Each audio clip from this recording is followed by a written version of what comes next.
আমরা যখন কম্পিউটারে বা ল্যাপটপে অ্যান্টিভাইরাস অন করব, তখন আমাদের এই সেটিংগুলো করে নিতে হবে।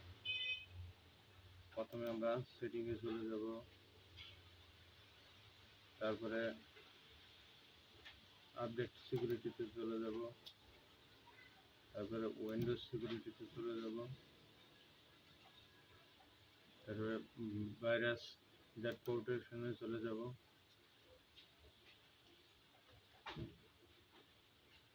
তারপরে ম্যানেজ সেটিংয়ে চলে যাব, তারপরে রিয়েল টাইম প্রোটেকশন এখানে অন আছে, অফ করে দিলেই আমাদের অ্যান্টিভাইরাসটা অফ হয়ে যাবে। তখন আমাদের সব সফটওয়্যারই